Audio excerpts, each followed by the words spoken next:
So, good evening everybody. Today is Sunday and we just got home from church.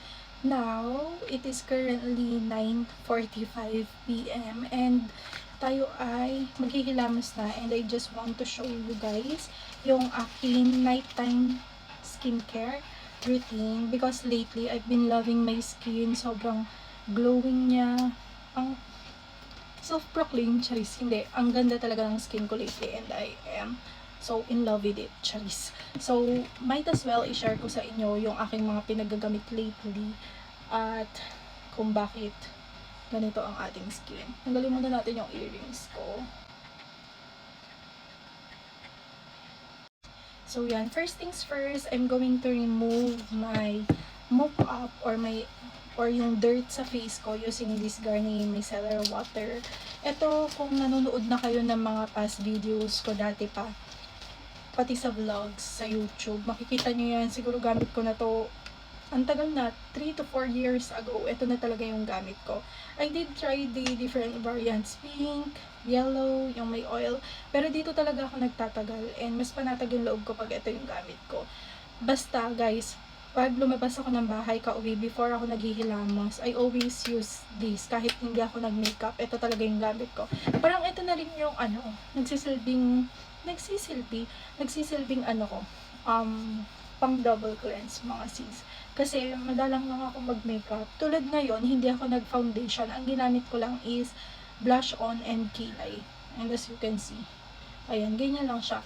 Kasi mula nung napansin kong medyo okay yung skin ko, hindi na talaga ako nag-foundation mga sis. Pag morning, yan, nag-sunscreen ako, pero nag-i-stay na lang ako sa ganitong itsura.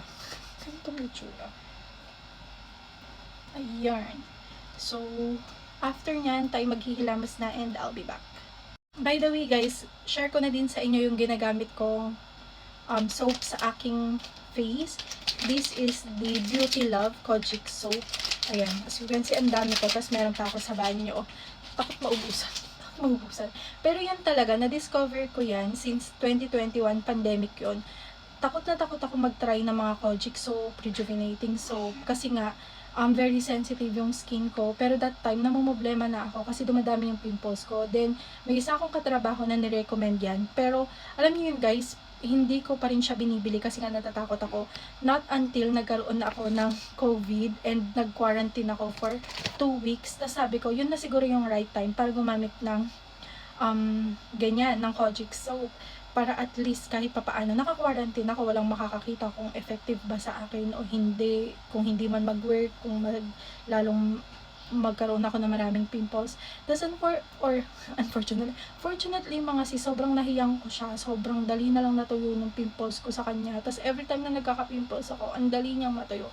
So, mula 2021, yan yung gamit ko talaga. Hindi na ako nagpalit. And I also recommend that to my husband, tsaka dun sa kapatid ko, yan na rin yung gamit nila.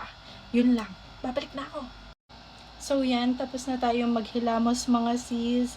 I already washed my face. Next na gagawin natin is mag-eskinol. Wait. Bibilisan ko na lang kasi feeling ko, ang dami ko pang gustong ipakita sa inyo. So, yan. Etong eskinol, every night ko lang siya ginagamit mga sis. Every night ko lang siya ginagamit. Hindi ko siya ginagamit pag kunwari after ko maghilamos ng morning, ganon.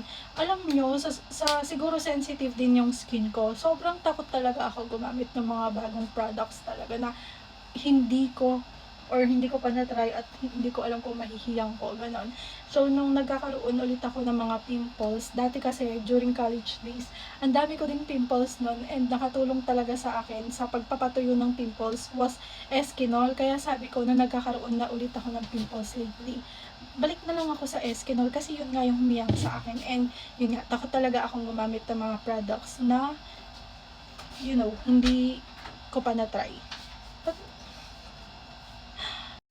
Iniisip ko, paano ko malalaman kung effective sa akin kung hindi ko try, diba? Anyways, next na gagamitin natin is ito. I think isa din sa reason kung bakit naging glowing yung skin ko, bakit ako naging glass skin mga sis. Alam niyo yung tipong pag tumapat ako doon sa araw, talagang kala mo meron akong illuminator dito. Ganun yung effect ng skin ko ngayon. Kaya sabi ko sa inyo, yung skin ko glowing era talaga siya. So, this one is the Fresh Skin Lab Tomato Glass Skin. Ito. So, ginagawa ko, naglalagay lang ako sa palm ko, tapos ganyan. Lalagay sa face. Ayan. Massage ko lang siyang ganyan. And, napadaan lang din sa akin ito sa TikTok.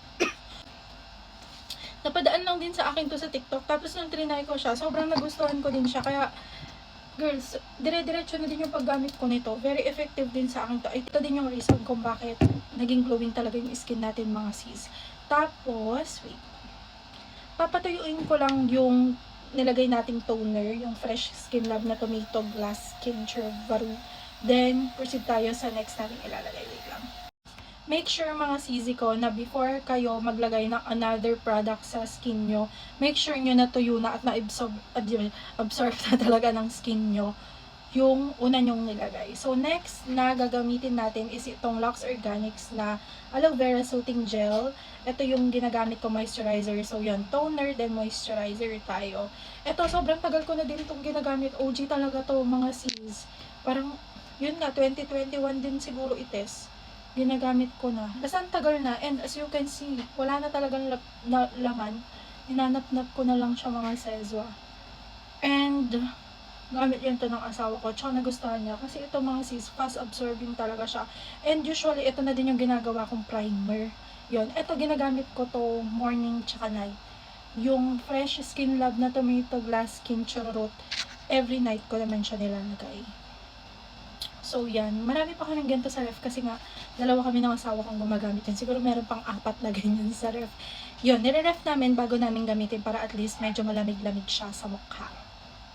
Patuyuin ko lang ulit, then I'll be back. So, ayan, tuyo na din ang ating moisturizer. Actually, that is the last na product na nilalagay ko sa face ko. Pero minsan, naglalagay din akong lip balm pag alam kong crack yung lips ko. Pero ngayon, tinatamad na din tayo mag-lip balm.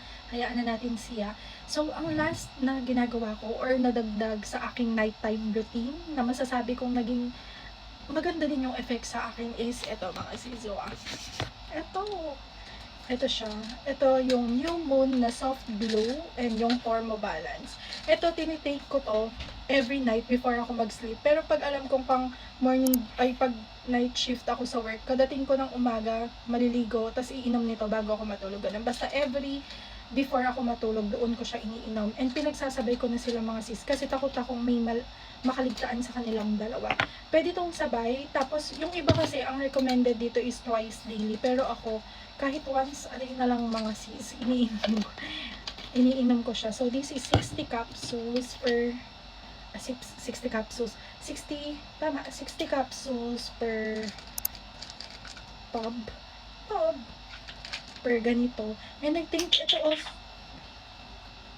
and I think ang laki din na natulong nito, mga sis. Like, feeling ko yung soft glow, mga sis.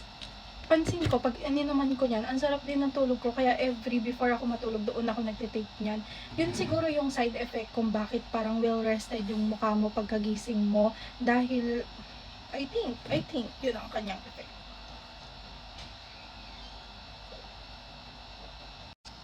So, that is it for our nighttime skincare routine. I hope you guys enjoyed the video. And lahat ng mga makikita kong mga products na nasa, diba may langaw?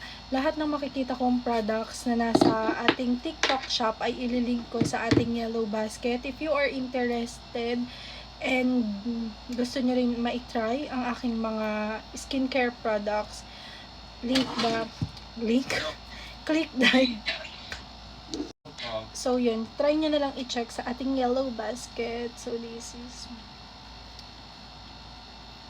tipo.